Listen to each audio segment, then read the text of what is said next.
The first time, a patient opened their eyes underwater. I realized this lab was never built to save lives. We were buried miles below the surface, surrounded by pressure that could crush steel. And yet someone was lying on my table without breathing, without equipment, staring straight at me. When I accepted this job, they handed me a document listing 11 strange rules I had to follow to survive down here, and I laughed, like everyone else. I remember the moment I broke one of those rules thinking it was harmless, thinking logic still applied. That was the moment the lab started watching me back, and I understood why no one ever talks about the last rule. The first paragraph is where they expect you to understand the rule, not believe it. And that's exactly how Rule 1, never attempt resuscitation on a patient who does not breathe, was explained to me during orientation, in a quiet room that smelled like antiseptic and old metal. The senior doctor leaned across the table and told me that down here, breathing was not proof of life, and the absence of it was not proof of death. I remember nodding, pretending to accept it, while my mind searched for logic that simply wasn't there. Every instinct I had as a doctor screamed that this rule was wrong, outdated, or written by someone who had panicked once and overcorrected. I didn't know then that the rule wasn't meant to protect the patient, it was meant to protect me. The lab existed deeper than anything I had worked in before, far below the zones where light mattered or time felt stable. The walls were thick, curved inward, and always slightly damp, as if the ocean was leaning against them listening. Equipment hummed constantly, not loudly, just enough that silence never fully settled, which made it harder to tell when something else was present. My quarters were small, my office smaller, and the medical bay felt too large for the number of staff we had. I told myself that the emptiness was just efficient design, but emptiness has a way of feeling crowded when you are trapped inside it. That night was my third shift alone in the medical bay, and I was reviewing vitals from the habitat wing when the alert appeared on my screen. It wasn't loud or dramatic, just a line of text stating that a patient was being transferred in, status unknown.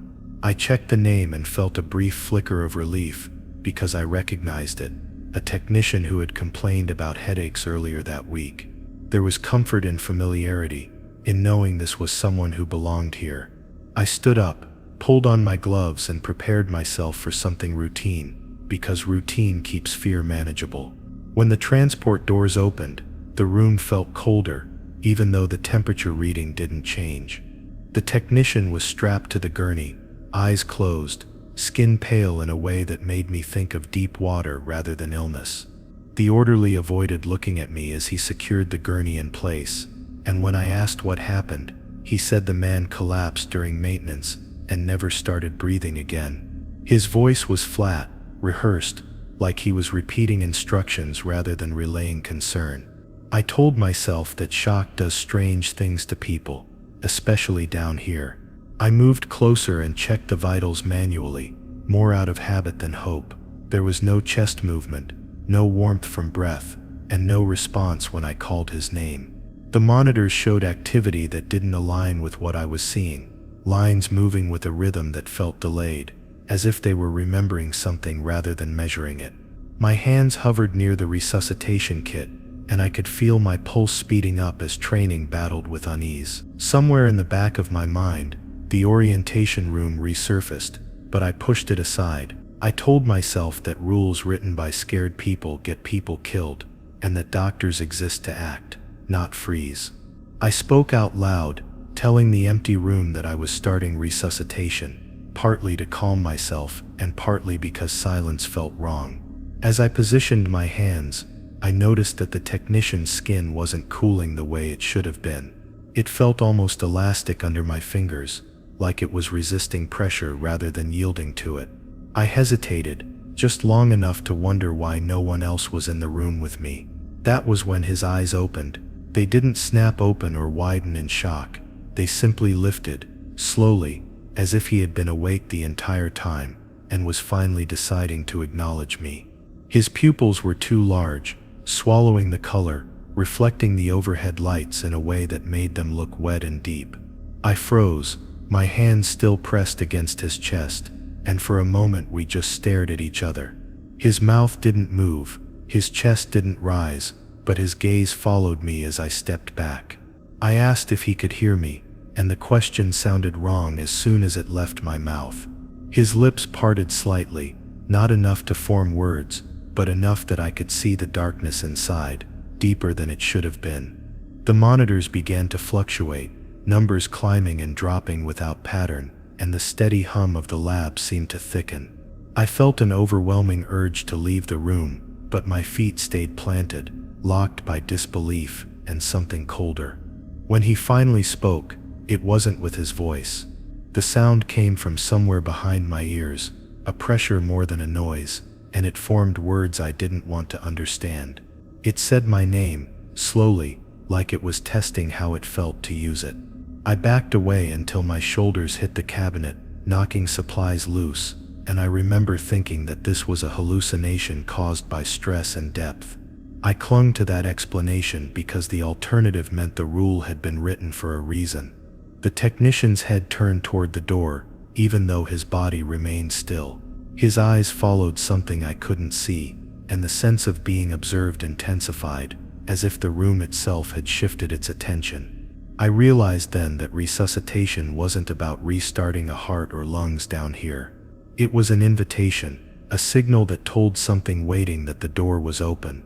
My hands were shaking as I slowly removed my gloves, every movement deliberate, careful not to escalate whatever was happening. I reached for the emergency call panel, but before I could press it, the technician's eyes closed again. His face relaxed, almost peaceful, and the monitors settled into a steady artificial rhythm.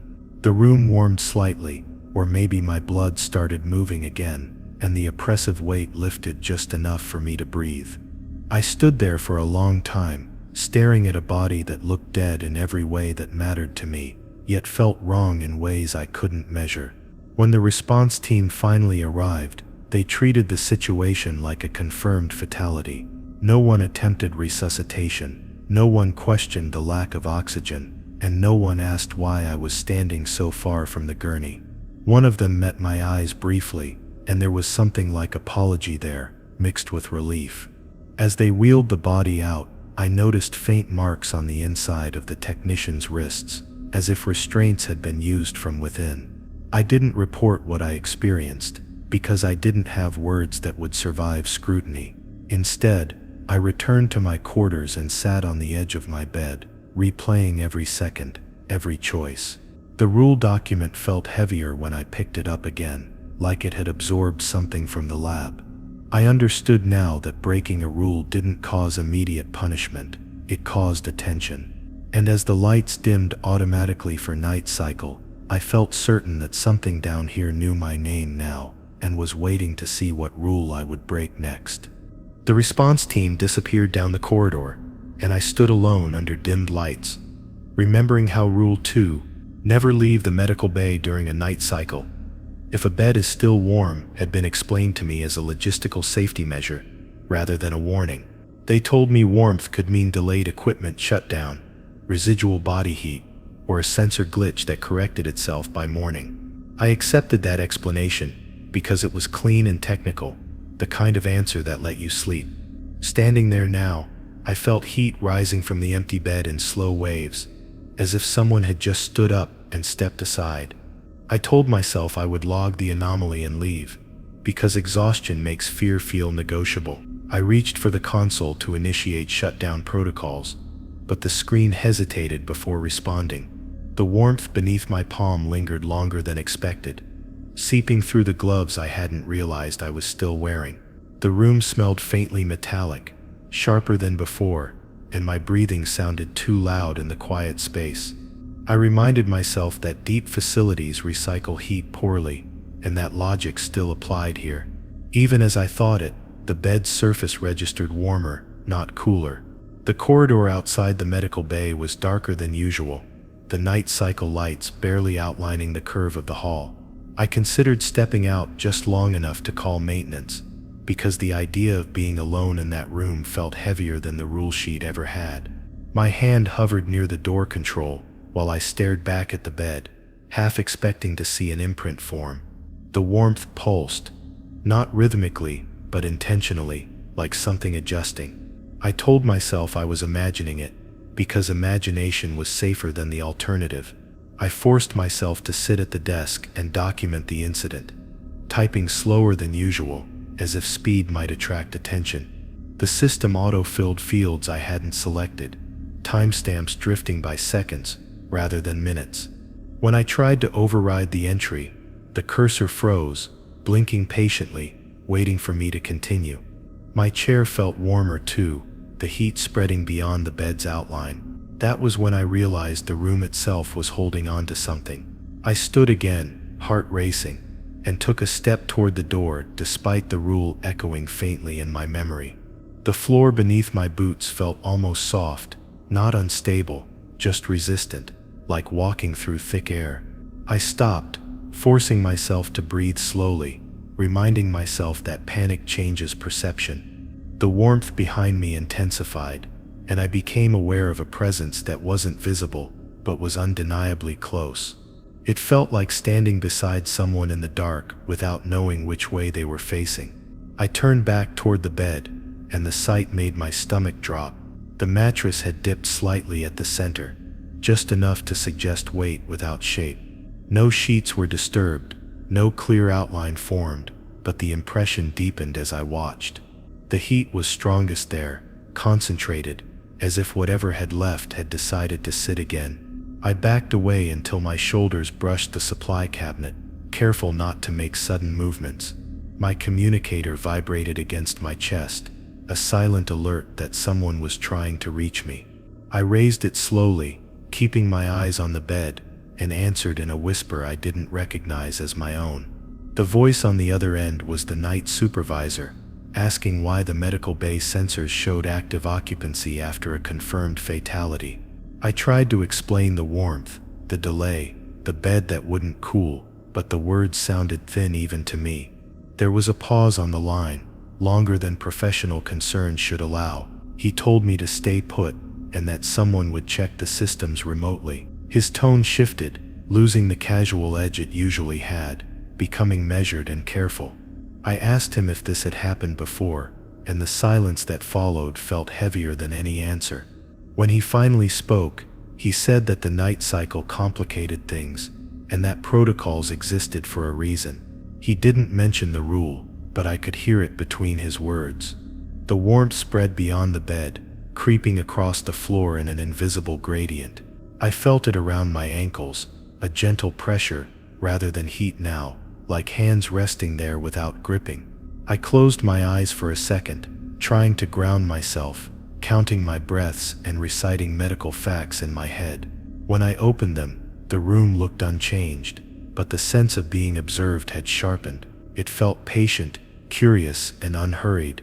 The console flickered, and a patient file opened on its own. The name field was blank, the image placeholder empty, but vitals scrolled steadily. Numbers that made no medical sense yet remained within acceptable ranges. I realized with a jolt that the system wasn't malfunctioning, it was complying.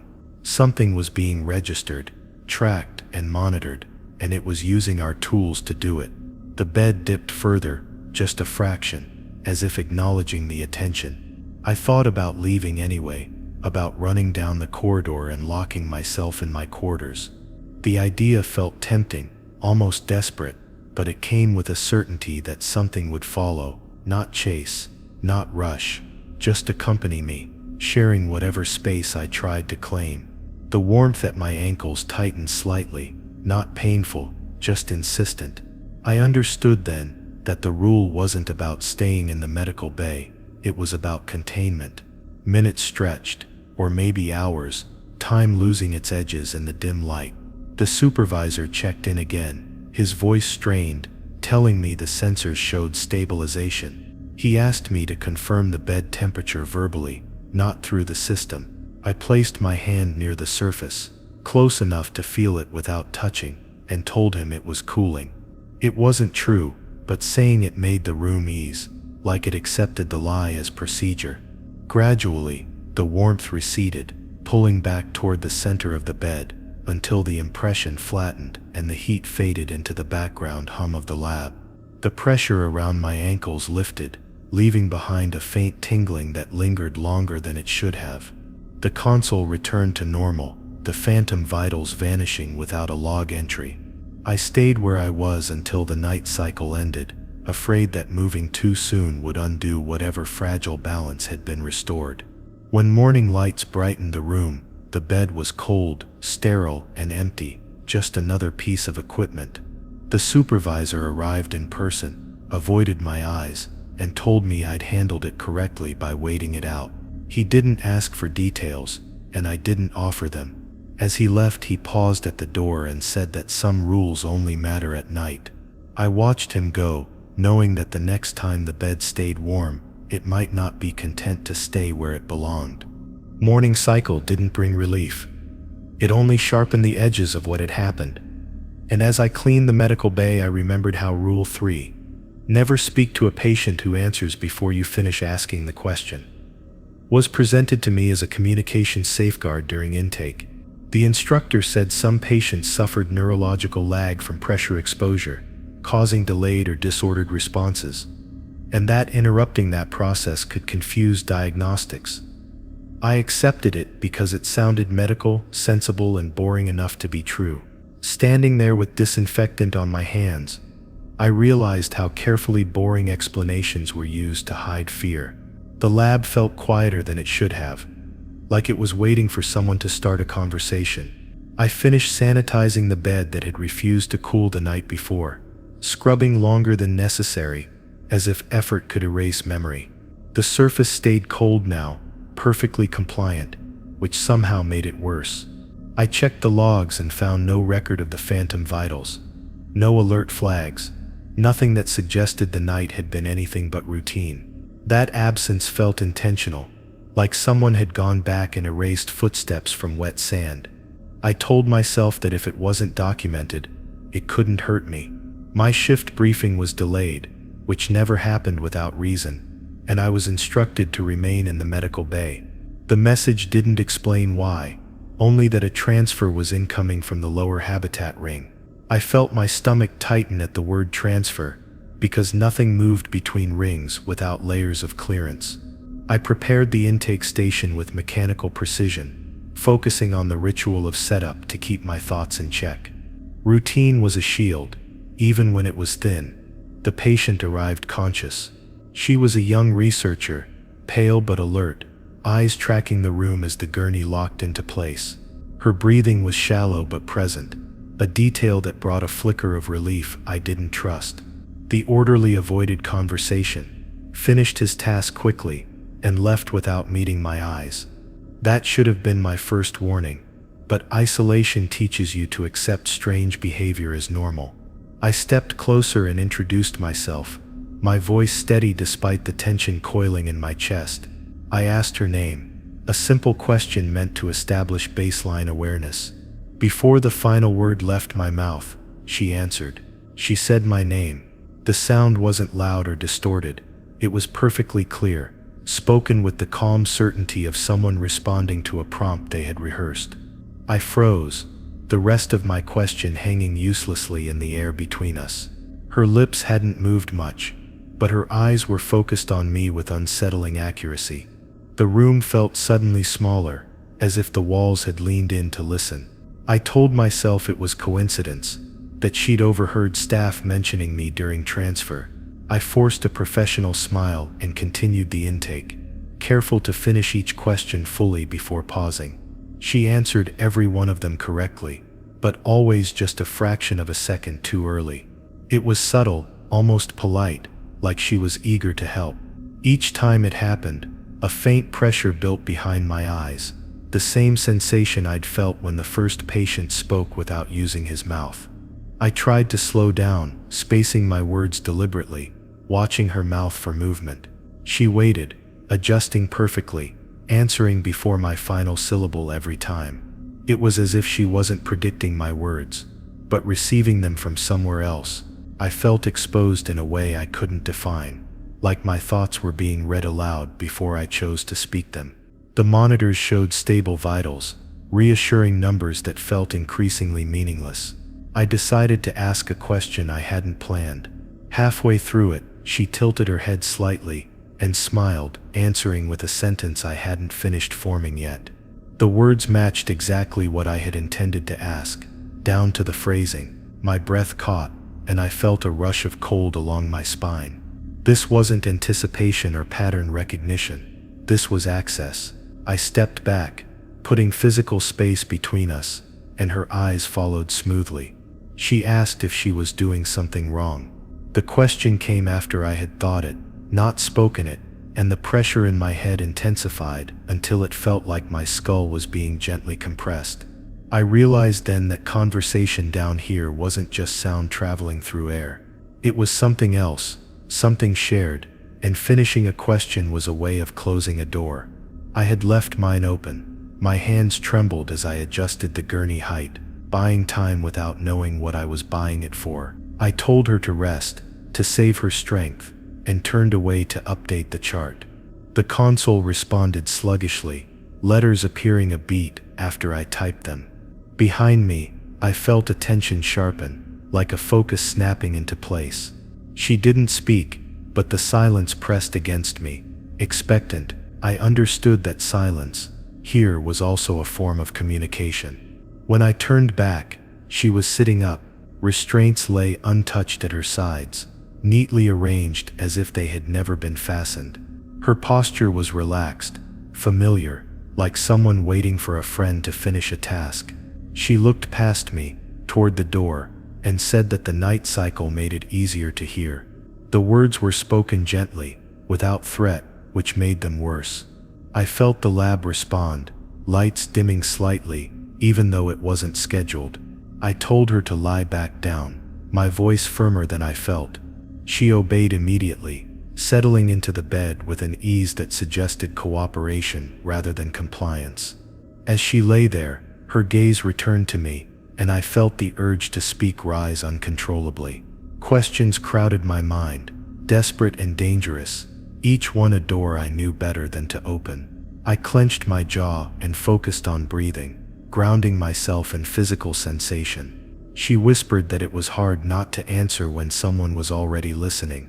The words slid into my thoughts rather than my ears, and I staggered back, bumping into the counter. Supplies rattled, the sound too loud in the tense quiet. I realized she wasn't breaking the rule, I was. By thinking questions too clearly, I was finishing them without speaking, inviting response. The rule hadn't been about politeness or protocol, it had been about containment again. Speech was only part of the exchange. I forced my mind into stillness, a blankness that took effort and left me dizzy. I focused on mundane details, the hum of equipment, the feel of the floor beneath my boots. Gradually, the pressure eased, and the sense of intrusion receded. She closed her eyes, her breathing evening out, as if disappointed. The monitors stabilized, the room relaxing around us like a held breath released. I called the supervisor and requested immediate transfer to isolation, careful to keep my thoughts shallow and my words complete. He agreed without argument, which told me everything I needed to know. When the transport team arrived, they moved quickly and avoided eye contact, treating her like a volatile substance rather than a person. As they wheeled her out, she opened her eyes one last time and smiled at me, a gesture that felt like a promise. After the doors closed, I stood alone in the medical bay, exhausted and hollow. I realized that rules here weren't about stopping events from happening. They were about limiting how much of you those events could take.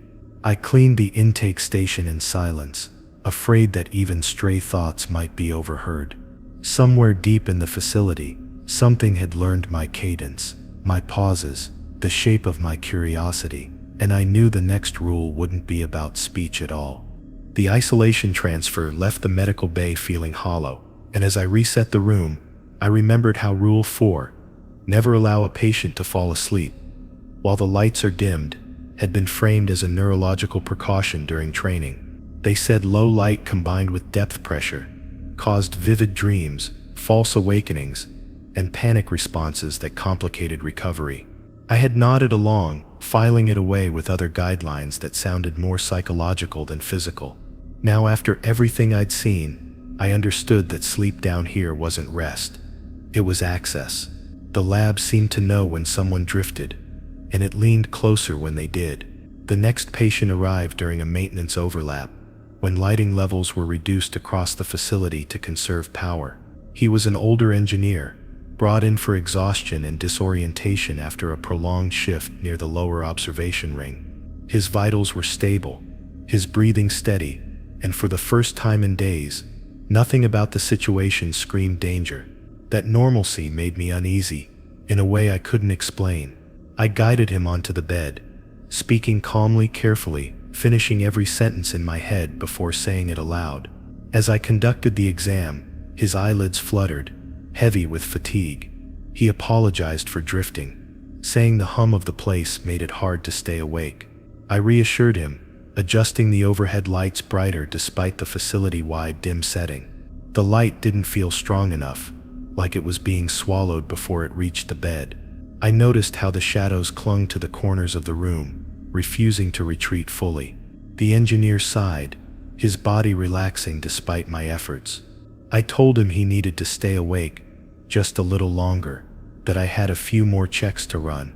He nodded, but his focus slid past me, gaze unfixed, like he was listening to something behind my words. I repeated his name, gently but firmly, and he responded a second too late.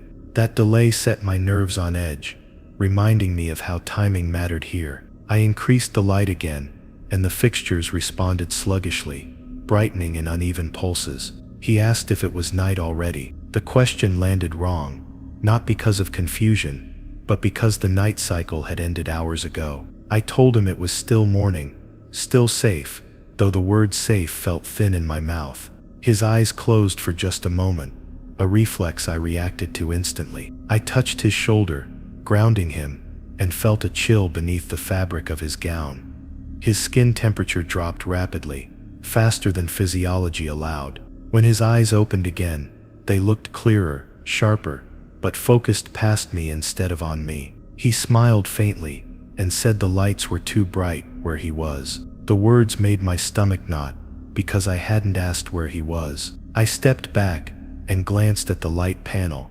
confirming it was at maximum output for the bay. The shadows hadn't moved. I told him to describe what he meant, careful to phrase it as an instruction rather than a question. He spoke slowly, describing corridors that weren't on any map, rooms layered behind rooms, all lit by something that wasn't light, but behaved like it. As he spoke, the monitors flickered, readings dipping and stabilizing without pattern. I felt the same pressure behind my eyes I'd felt before, lighter this time, but unmistakable. The lab was listening again. His breathing slowed as he talked, becoming shallow, rhythmic, dangerously close to sleep. I raised my voice slightly, calling his name, anchoring him to the room. He flinched, eyes snapping back to me, confusion flooding his face. For a moment, he looked terrified, like someone waking up somewhere unfamiliar. I realized then that waking him wasn't the risk. It was letting him finish falling asleep. The lights dimmed further without my input. I rushed to the control panel, overriding the system manually, forcing full illumination. The room brightened harshly, and the engineer gasped, sucking in air like he'd been underwater. He clutched at the sheets, eyes wide, pupils constricted painfully. He asked how long he'd been gone, his voice shaking. I told him only a moment, even though it felt longer, stretched, thinned. I kept him talking, narrating simple tasks, asking him to repeat mundane details about himself. Each response pulled him further back, his temperature normalizing, his breathing evening out. The shadows retreated slightly, though they didn't disappear. I stayed close, refusing to let the room dim again, even when alerts warned me about power imbalance. Whatever that place was, wherever he'd started to drift, it didn't like the light. When the maintenance cycle ended, and normal lighting resumed across the facility, the tension eased abruptly. The engineer looked exhausted, but present, unaware of how close he'd come to something he couldn't remember. I arranged for him to be transferred topside as soon as possible, citing stress complications that no one questioned. Before he left, he thanked me for not letting him rest, saying he felt like he'd been standing on the edge of a dream that didn't want to let him go. After he was gone, I sat alone in the medical bay, staring at the lights overhead. I understood now that sleep wasn't passive down here, it was participatory. Letting someone drift in the dim wasn't kindness, it was surrender. As I logged the incident, the system hesitated, then accepted my entry without correction. Somewhere beyond the walls, something adjusted, patient and alert, waiting for the next lapse. The aftermath of the engineer's near slumber left me restless, and as I ran diagnostics on the medical bay equipment, I recalled how Rule 5, never allow any equipment to be powered down when a patient is in the room, had been presented to me as a standard safety precaution. During orientation, the instructors emphasized monitoring vitals continuously, citing examples of sensor failure causing delayed responses in emergencies. I had nodded along, thinking it was protocol, yet now I realized the rule wasn't just about safety. It was about control, containment, and maintaining a presence that the lab itself seemed to require. The lights, monitors, and life support were extensions of something alive in the walls. Later that shift, a new patient was transferred in from the observation ring, a technician who had reported strange auditory hallucinations during maintenance rounds. He seemed normal at first glance, alert and compliant, though his eyes flickered toward the corners of the room as if reading hidden messages. I began preparing the monitoring equipment, making sure every screen displayed active readings and that no power-saving mode could intervene. The consoles hummed quietly, their soft vibrations a reminder that they were alive in their own way, that they were expected to be constantly awake. The technician lay down, muttering under his breath about voices in the metal conduits. I kept my voice calm, repeating instructions slowly while ensuring all equipment stayed active. Each time he twitched or whispered, the monitors would spike briefly, as if recording not just vitals, but the tension in the air itself. The rule wasn't just a precaution, it was a way of holding something at bay. The thought made my stomach tighten, and I resisted the urge to glance at the doors, half expecting shadows to be moving independently of the lights. He suddenly asked if the devices ever slept. The question made my chest constrict, because it was almost rhetorical, almost knowing. I responded automatically, saying that equipment never powers down while patients are present, that monitoring must be continuous. His eyes narrowed slightly, and he leaned forward, as if trying to peer through me, rather than at me. The monitors flickered again, briefly showing numbers that made no sense, readings I could not interpret, yet they insisted on maintaining a rhythm of life that felt imposed rather than measured. Minutes passed with him watching, and I realized that any lapse in attention, any microsecond where a machine could have gone dormant, was a risk not only to the patient, but to something else, something that seemed to move when the lights dimmed, or when consoles went quiet. I adjusted the interface, keeping every sensor active, rerouted redundant power lines, and manually confirmed that even backup systems were engaged. It wasn't enough to just follow procedure. Here, attention itself was a defense. The technician shifted on the bed, eyes following patterns in the displays, rather than the room, whispering about shapes behind the glass. I resisted looking, because acknowledging them felt like invitation. My hands hovered over the emergency override panel, ready to react if a reading went completely wrong. The monitors flickered, showing patterns that almost resembled a heartbeat, but too erratic to be human. I realized the rule existed not to protect the patient from harm, but to protect me from noticing too much at once, from allowing things to intrude unnoticed. Hours stretched, each second marked by steady beeping and occasional twitches from the technician. The lab seemed to pulse in rhythm with the equipment, almost sentient, like it was breathing through the monitors. I caught myself imagining what might happen if a console went dark, if a monitor fell silent for a moment. It wasn't imagination, it was certainty. The shadows in the room seemed to lean in closer, weightless pressure that pressed against my back and shoulders. Maintaining the rule became a mental exercise, a tether between rationality and whatever lurked just beyond. Finally, during a brief system check, one of the auxiliary sensors flickered, threatening to enter standby mode. My hand shot out to reset it manually, my pulse pounding in sync with the technician's shallow breaths. I realized then that Rule 5, never allow any equipment to be powered down when a patient is in the room, wasn't simply about machines. It was about attention, observation, and survival. Even a second of negligence could be enough to cross a threshold I wasn't ready to confront. When the transfer team arrived to move the technician to his quarters, I kept every display live until he was safely out of the room. The moment the door closed behind him, I exhaled deeply, the monitor's hum receding, but never fully silencing. I sat in the dimly lit room, hands trembling, knowing that any future lapse could undo the fragile stability we maintained. Equipment here wasn't just tools, it was a presence, a barrier, a witness, and breaking Rule 5 even slightly could awaken what had been lying in wait. Alone again, I documented the session meticulously, ensuring every system check, every manual override, and every reading anomaly was logged. The lab seemed to pulse faintly in acknowledgement, and I realized with unease that maintaining the rule was as much about respect as it was about fear. That night, I lay awake, thinking about how fragile our safety was, how dependent we were on lights, monitors, and sensors that could be a lifeline or a lure. Something in the walls had learned that I was paying attention, and it was waiting to test the next rule. By the time the next patient arrived, I had become acutely aware that every movement, every glance, and every subtle shift in the lab had weight.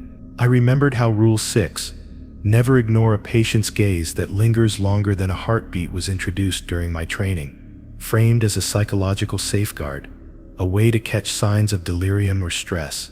At the time, I had nodded, half listening, thinking it was just cautionary advice. Now, staring at the young technician wheeled into the bay, I realized that it was far more than a safeguard. It was survival. Eyes could anchor attention, could project presence, and could pull something unseen into the room if ignored. He was pale, sweating lightly, despite the temperature-controlled environment, and his eyes were wide, fixed on me the moment he arrived.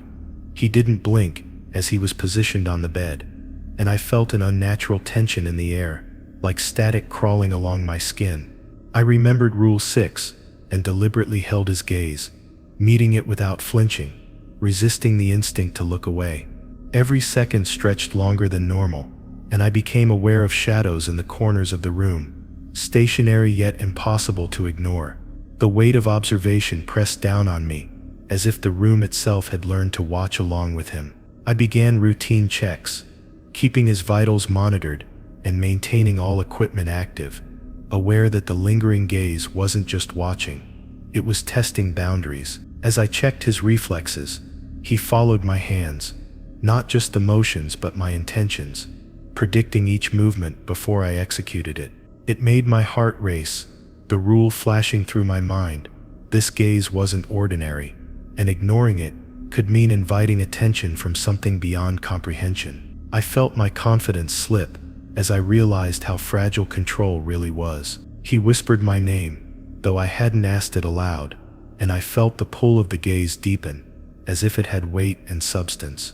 My mouth went dry, my hands trembled, and I forced myself to speak, to comment on the vitals, to narrate every step out loud, anything to break the potential connection that lingered like a pressure wave. Shadows seemed to stretch, bending slightly toward him, and I had the distinct sense that something in the walls leaned closer as well, listening, waiting. Minutes later, he shifted slightly on the bed and asked where he was. I explained calmly, deliberately, making sure every word was spoken in a measured tone. He nodded, his eyes still locked on mine, unblinking. I knew if I turned away, even for a second, I would invite the unknown to step closer, to bridge the gap between his gaze and whatever waited beyond the medical bay. I felt trapped in a silent negotiation, where the simplest action could trigger a chain reaction I could not control. He began humming softly, low and deliberate,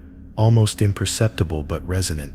I froze, realizing the vibration matched something in the structural conduits, a sympathetic pulse that seemed tied to his gaze. I held steady, whispering reassurances, counting my breaths, keeping his eyes in my line of sight, knowing that the moment they strayed, or mine did, the lab would respond. The humming grew slightly louder, reverberating through the floor and walls, and I felt the air thicken around us. The consoles flickered as though responding to the pulse in the room, readings jumping briefly, and then settling, as if acknowledging the focus of attention. My hands hovered over the instruments, ready to stabilize anything, but I felt powerless to influence the more intangible pressure growing from the gaze. I realized that Rule 6 wasn't simply about noticing the eyes. It was about understanding that attention itself could be a conduit.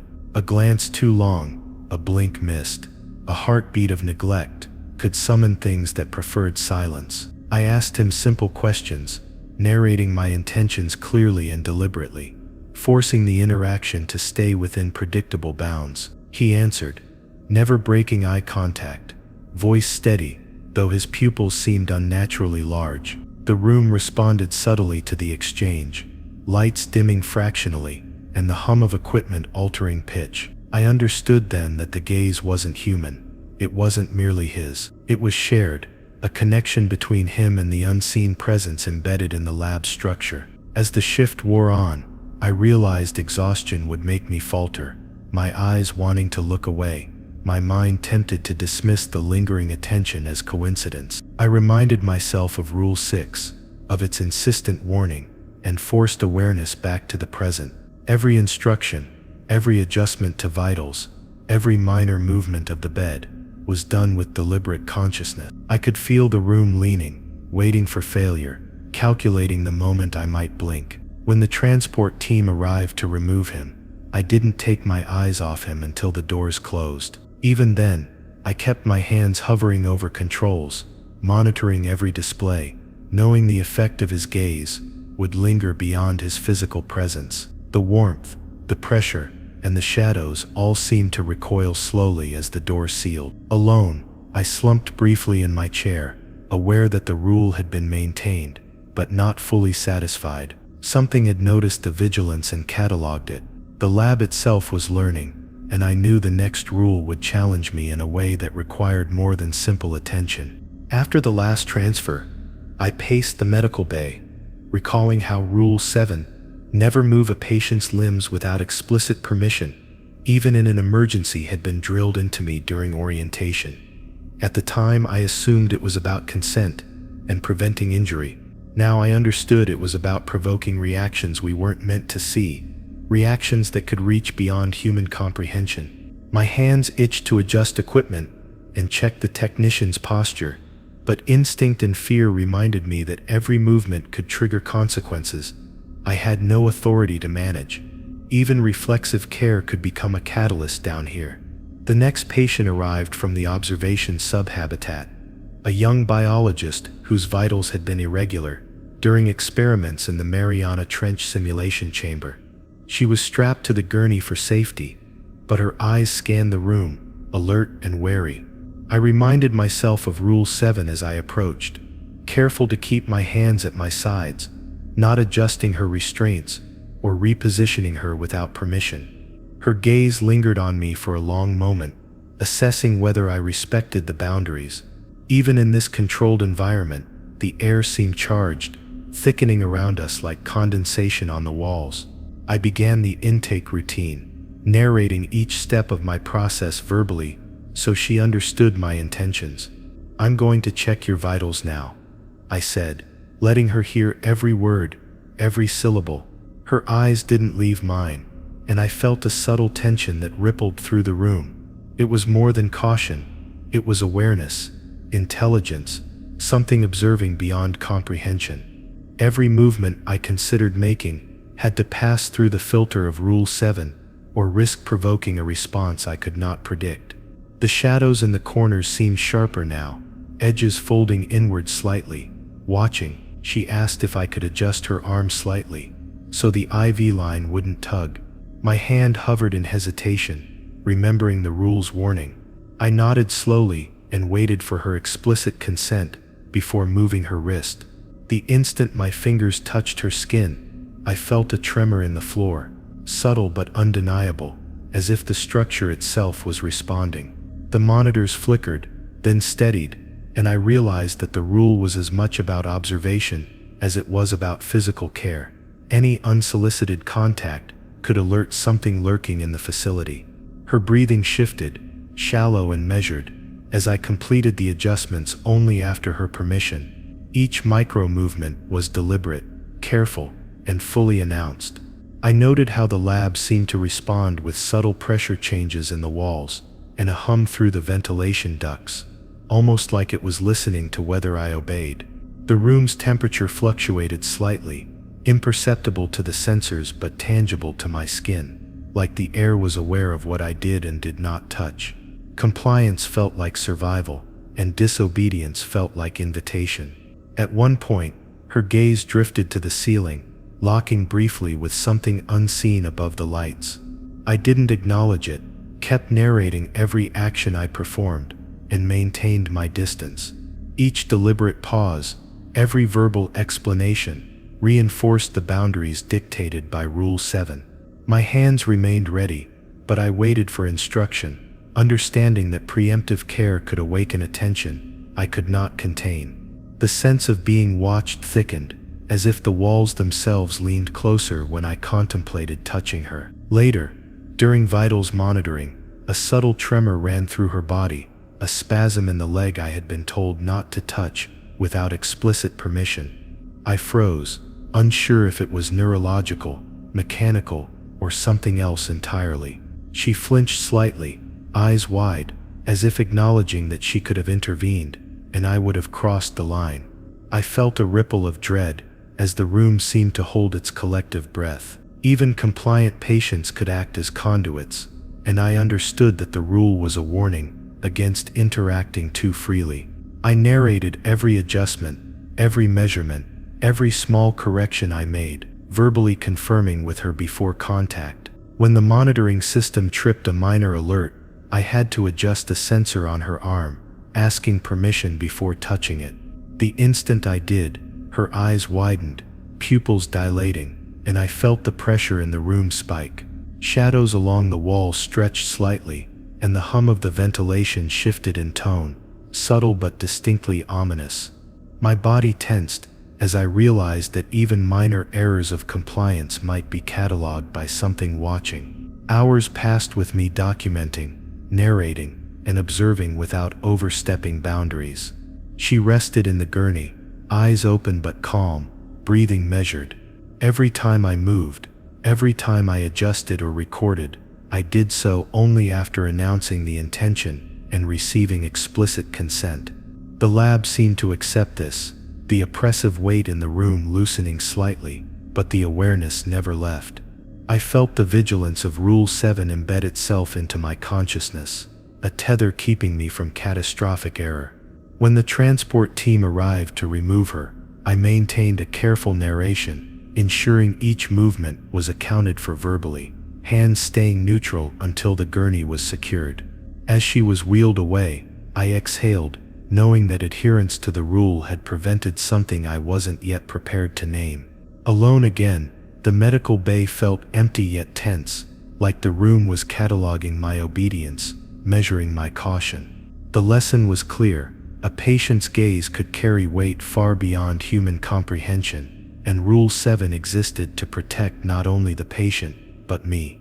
After the biologist was taken away, the medical bay felt stripped bare, like it had been reset without permission. And I remembered how Rule 8, never record video, if a patient asks to see the footage afterward, had been buried deep in the documentation under media compliance. During training, it was explained as a privacy safeguard, a way to prevent distress or fixation in patients recovering from disorientation. I had accepted it without question, because it sounded ethical and procedural, nothing more. Standing alone with the lights humming steadily, I understood the rule wasn't about what patients might see in the footage. It was about what the footage might learn from being watched. The next case came in with a formal request attached, something I had never seen before. A senior researcher from the lower trench observation wing had collapsed during a recording session and insisted that all diagnostic procedures be documented visually. His request was calm, precise, and signed with multiple authorizations that made refusing it difficult. I felt a familiar tightening in my chest as I prepared the room, aware that documentation was routine here, but intent mattered more than equipment. The lab felt alert, like it recognized the presence of something deliberate. He was conscious when he arrived, his expression composed in a way that felt practiced rather than natural. As I positioned the cameras for standard medical recording, he watched me closely, not with fear, but with expectation. I explained the process, keeping my voice even, and asked if he was comfortable proceeding. He nodded and said he wanted to review everything afterward. That transparency mattered. The words settled heavily in the room, and the air felt denser, as if the walls themselves were listening. I hesitated with my hand over the recording console, the memory of the rule surfacing uninvited. I told myself that the restriction was likely outdated, written for rare edge cases that didn't apply to someone this lucid. Still, I adjusted the angle carefully, avoiding reflections, making sure the frame captured only what was necessary. When I activated the feed, the monitors brightened slightly, and I felt a subtle shift, like the lab had leaned closer to the lens. The examination proceeded normally, at first vitals steady, responses appropriate. The researcher spoke openly, describing the moment he collapsed as a lapse in time rather than consciousness.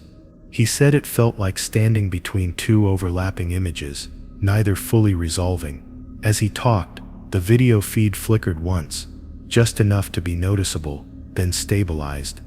I told myself it was a bandwidth fluctuation, nothing more, but I couldn't shake the feeling that the camera was no longer just observing. Midway through the exam, he asked if the camera was still recording. I confirmed that it was, and he smiled faintly, a reaction that didn't match relief.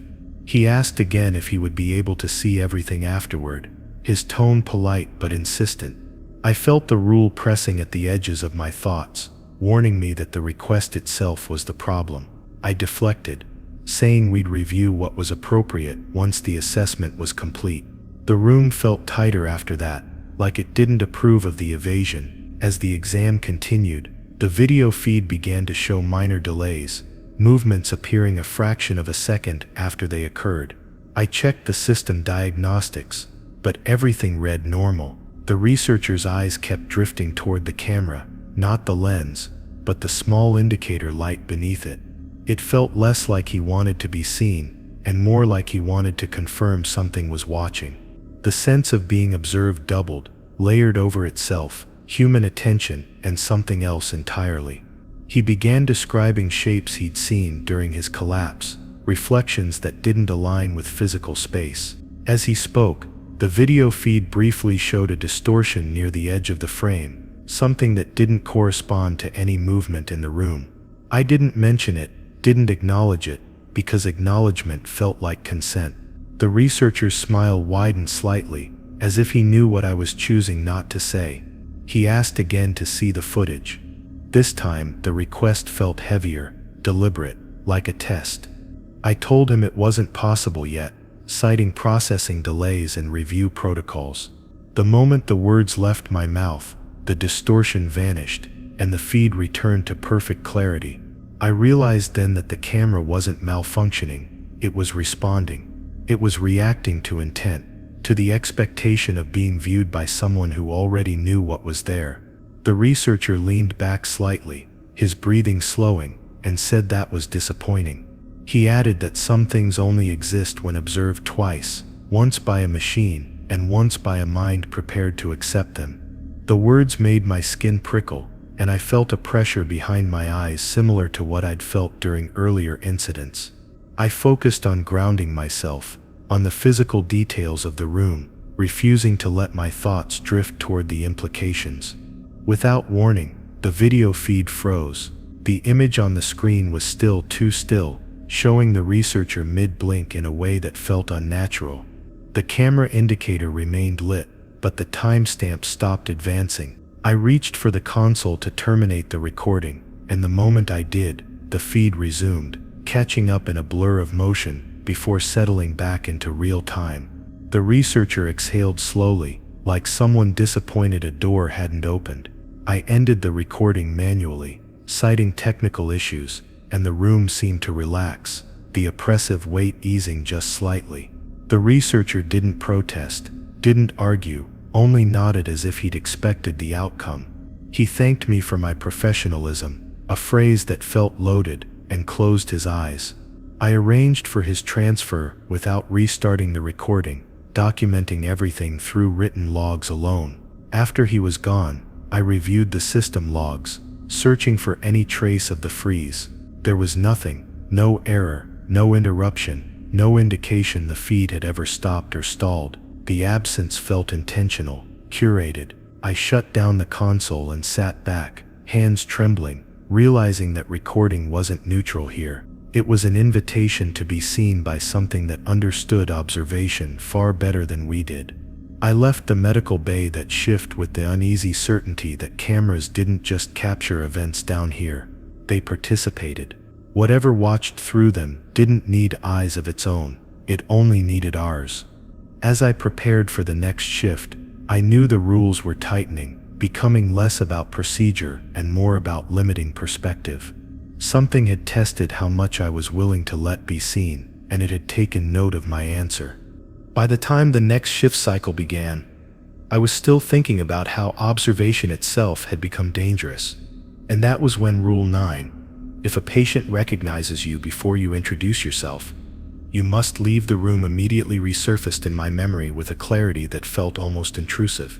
It had always sounded paranoid to me, like a safeguard against confused patients or mistaken identity. I told myself it was written by administrators who spent too long underground and started seeing patterns where none existed. As I adjusted my coat and stepped back into the medical bay, I realized how carefully the lab was setting the stage for me to test it. The call came in quietly through the internal system, notifying me of an incoming transfer from the deep habitation ring. The patient profile was incomplete, missing the usual identifiers, and the vitals were marked as stable without supporting data. That alone should have raised concern, but incomplete information was common here, almost expected. I prepared the room out of habit, letting routine override the discomfort building in my chest. The lights adjusted automatically, bathing the space in a neutral tone that made everything feel less real. When the stretcher arrived, I noticed the patient was already awake, sitting upright instead of restrained. His eyes followed me as I approached, not with confusion or fear, but with a kind of calm focus that felt unearned. I reached for the tablet to begin my introduction, mentally rehearsing the script that grounded every interaction. Before I could speak, he smiled faintly and said my name, pronouncing it perfectly. The room felt smaller instantly, like the walls had shifted inward without moving. I froze, my training colliding with instinct in a way that left me momentarily useless. There was no reason for him to know who I was, no clearance badge visible, no prior interaction logged. I told myself it could be coincidence, a lucky guess, or confusion manifesting as confidence. Still, my pulse quickened, and I felt the weight of the rule pressing against my thoughts. He watched my hesitation closely, as if gauging how much I remembered. He apologized casually, saying it was hard not to recognize familiar faces down here. The way he said it implied shared experience, not observation. I forced myself to breathe evenly, reminding myself that panic was as dangerous as curiosity. I asked how he was feeling, carefully avoiding acknowledging what he'd said. He tilted his head slightly, studying me, and replied that he felt better now that I was here. Something in his certainty unsettled me more than fear would have. I took a step back, using the pretense of checking the monitors to create distance. The patient didn't move, didn't reach out, didn't try to stop me. He simply continued watching, his expression patient, like someone waiting for a delayed response. I realized then that recognition wasn't about names or faces. It was about familiarity, about something knowing exactly where it stood in relation to me. The longer I stayed in the room, the heavier the air felt, not physically, but cognitively, like my thoughts were being slowed. I struggled to remember the standard procedures, the sequence of actions that usually came without effort. The patient began describing details of my routine, small habits I didn't realize I had. the way I adjusted equipment, the order I checked vitals.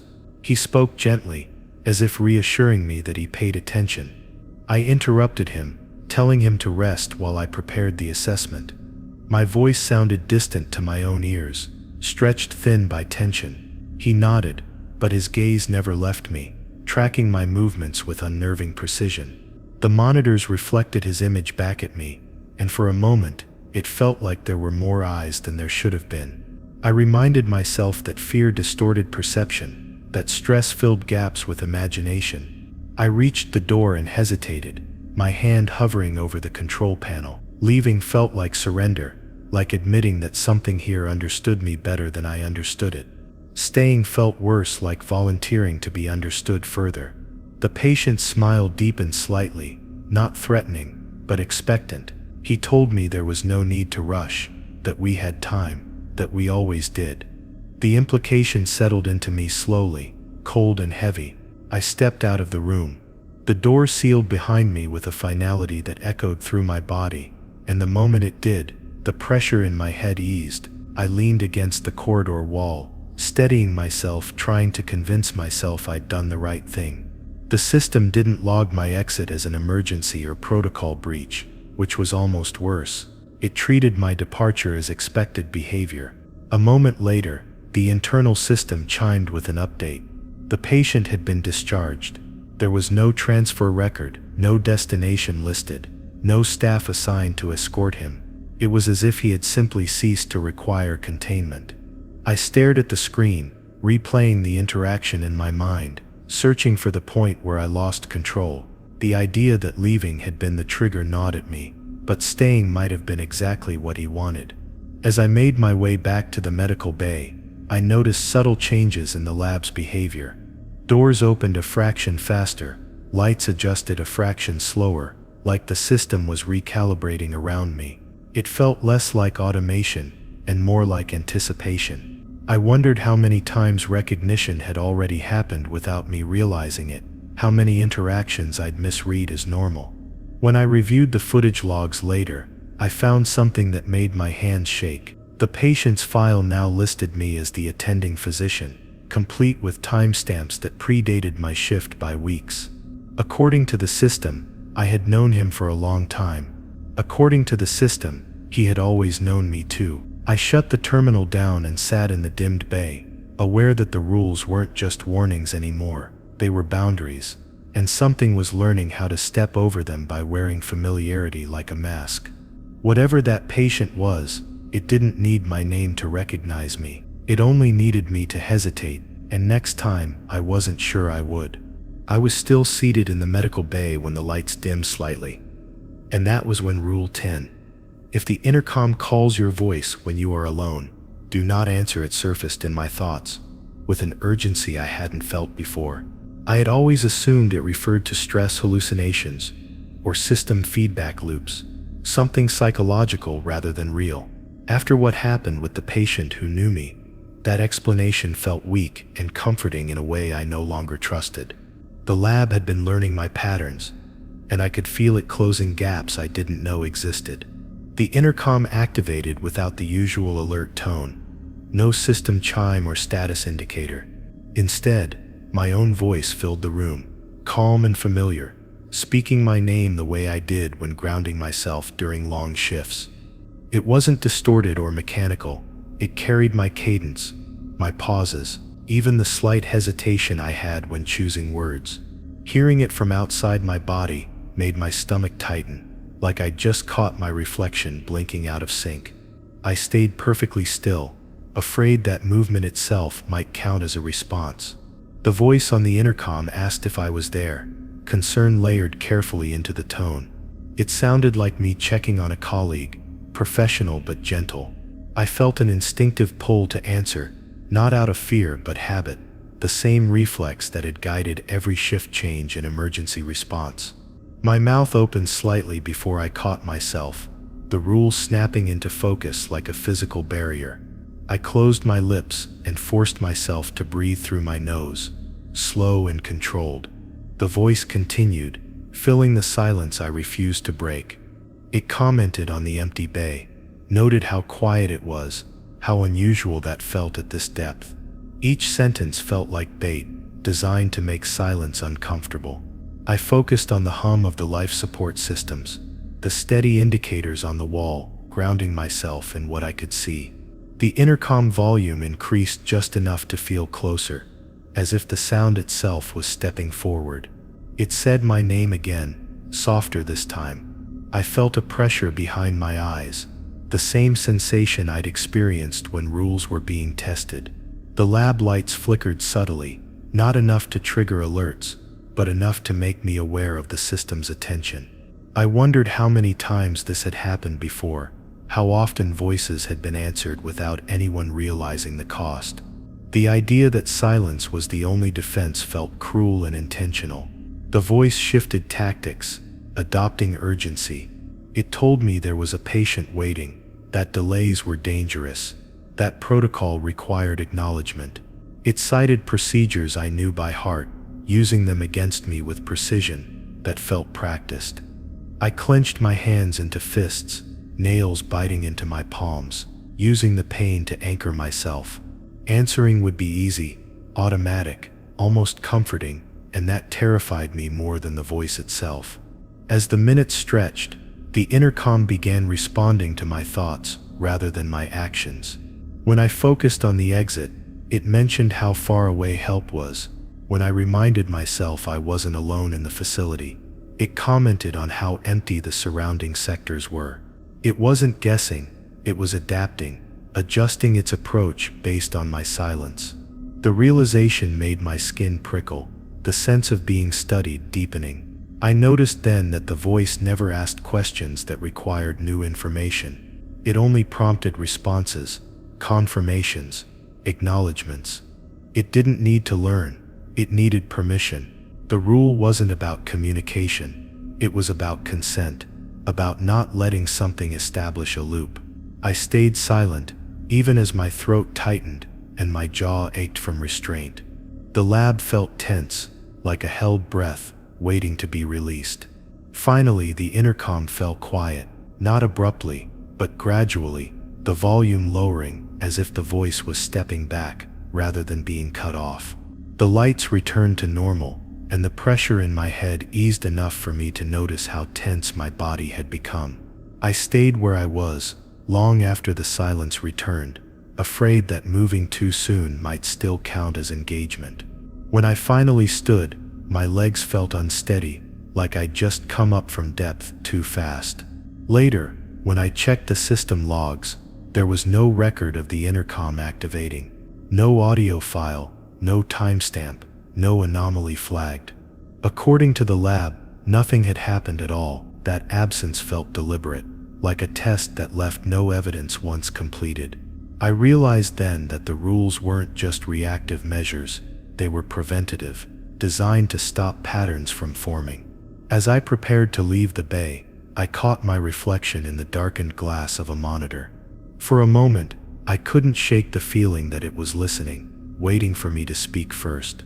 I turned away quickly, heart racing, aware that the closer we got to the end of the rules, the less forgiving they would become. Whatever had spoken through the intercom hadn't been trying to scare me. It had been trying to start a conversation. I thought I understood the weight of the rules by the time Rule 11. If a patient tells you the rules were written for you, you must not finish the shift came back to me. But understanding isn't the same as believing. It was written near the end of the document, phrased almost gently, like advice rather than instruction. I used to think it meant burnout, psychological strain, a sign that the job was getting to you. After everything I'd seen, I knew it was about timing, about leaving before something finished learning who you were. The final patient arrived without a call. I was in the corridor outside the medical bay, when the door slid open on its own, lights inside already active, bed prepared. That alone was wrong, but wrong had become familiar down here. The patient was seated upright, hands folded, posture calm in a way that felt rehearsed. I hadn't introduced myself yet, hadn't even stepped fully into the room, and somehow I already felt late. I entered slowly, every sense sharpened by dread I couldn't justify logically. The patient looked ordinary, No visible injuries, no monitors attached, no signs of distress. Their eyes met mine, and there was no surprise there, no curiosity. It felt like walking into a conversation that had already been going on without me. The lab lights adjusted slightly, settling into a steady brightness that felt final. Before I could speak, the patient smiled, not warmly, not cruelly, just knowingly. They said my name once, without emphasis, like stating a fact already agreed upon. I felt that familiar tightening behind my eyes, the pressure that always came when a boundary was being tested. I didn't respond, didn't introduce myself, didn't correct them. Silence felt safer than denial. The patient tilted their head and said they were glad I'd made it this far.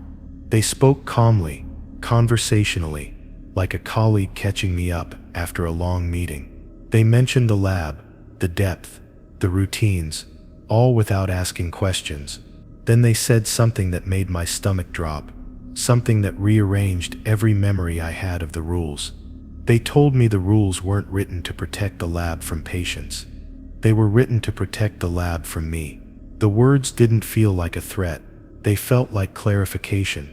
The patient explained that most staff never reached this point, that they broke earlier, answered voices, stayed too long, looked too closely. They said I was careful, consistent, predictable, good traits in a doctor, dangerous ones down here. As they spoke, I realized they weren't explaining for my benefit. They were confirming something for themselves. I felt the urge to argue, to deny it, to assert control by falling back on procedure. But procedure had always been the surface layer, the part meant to keep me calm. Beneath that was something older, something that noticed patterns and waited for them to repeat. The patient watched my face closely, like they were checking alignment, making sure the pieces fit. They told me that finishing the shift would complete the pattern. Not metaphorically, not symbolically, literally, that the lab needed someone who understood the rules well enough to internalize them, someone who could apply them without reading, someone who no longer needed reminders, because the rules had become instinct. The patient said that once that happened, the rules wouldn't be necessary anymore. I felt cold all at once. The lab hummed steadily around us, systems running perfectly, like everything was ready. I realized then why the rules had been so specific, so personal. They weren't general safety measures. They were filters. Each one removed a certain kind of person, until only one remained. Ms. The patient leaned back slightly and asked if I planned to finish the shift. I looked at the clock on the wall, the countdown I'd been ignoring all night. Leaving now would mean abandoning patients, protocols, everything I'd trained for. Staying would mean accepting a role I didn't fully understand, but already felt closing around me. The lab lights dimmed just a fraction, like it was waiting for my decision. I stepped back toward the door. The patient didn't stop me, didn't react at all. They only nodded like I'd chosen correctly, like this outcome had already been accounted for. As I left the room, I felt something loosen, not relief, but delay. The sense that I'd postponed something, rather than escaped it. I didn't finish the shift. I left the medical bay, initiated an unscheduled ascent, and ignored every system prompt asking for confirmation. The lab didn't resist. That scared me more than if it had. As the pressure changed and the facility faded from view on the monitors, I understood the final truth. The rules never stated outright. They don't end when you leave. They end when the lab decides it no longer needs you to follow them. If you enjoyed this story, like, share, and subscribe for more.